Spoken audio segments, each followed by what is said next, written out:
CM KCR బయటకు వస్తున్నారంటూ BRS నేతల ప్రచారాలను తీవ్రంగా తిప్పికొట్టారు సీఎల్పీ నేత బట్టి విక్రమార్క.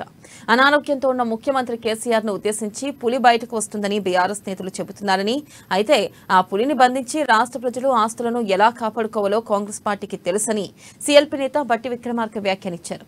దళితుల ఆర్థిక అభివృద్ధి కోసం ప్రవేశపెట్టిన దళిత బంధు పథకం అమలుకు బడ్జెట్లో కేటాయించిన 17,700 కోట్ల నిధులు ఏమయ్యాయో ప్రభుత్వం చెప్పాలని డిమాండ్ చేశారు. బీసీ బంధు, గృహలక్ష్మి, రుణమాఫీ, దళిత బంధు వంటి ఏ పథకాన్ని సంపూర్ణంగా అమలు చేయని బీఆర్ఎస్ కు మళ్లీ ఎందుకు ఓటు వేయాలో కేసీఆర్, కేటీఆర్ చెప్పాలని బట్టి అన్నారు. బ్యాంకు ఖాతాలో రుణమాఫీ నగదు జమ చేయకుండానే అయినట్లు మెసేజ్లు పంపిస్తూ ప్రజలను మోసం చేయడం దుర్మార్గమని మండిపడ్డారు.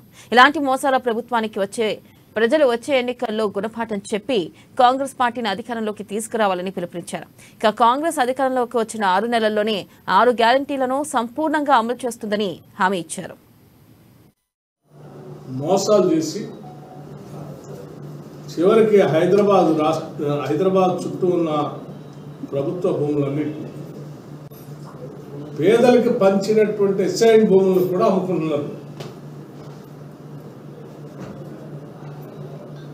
నేను స్పష్టంగా ఒకటి లెక్కలతో సహా చెప్పదలుచుకున్నాను.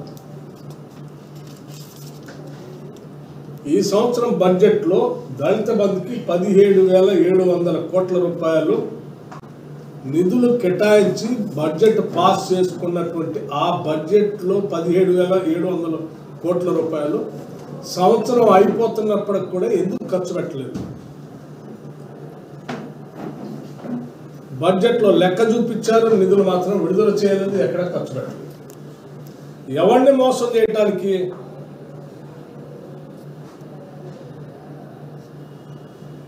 నేను స్ట్రైట్గా టీఆర్ఎస్ ప్రభుత్వాన్ని అడుగుతున్న 17,700 కోట్ల రూపాయల దళిత బంధు నిధుల్ని మీరు ఎందుకు ఇంతవరకు ఖర్చు పెట్టలేదు, రిలీజ్ చేయలేదు? మేము శాంక్షన్ చేస్తున్నాం, కాగితాలు ఇచ్చేస్తాం, ఏదో రకంగా వాడికి డబ్బులు వచ్చినా రాపోయినా పర్వాలేదు, కాగితాలు చూసి మీకు ఓట్లు వేస్తారులే అని మోసం చేసే ఒక కార్యక్రమానికి ఓ పక్కన తెరలేపారు. ఇంకో పక్కన బడ్జెట్లో నిధులుండి కేటాయించి అందులో బడ్జెట్లో పాస్ చేసుకొని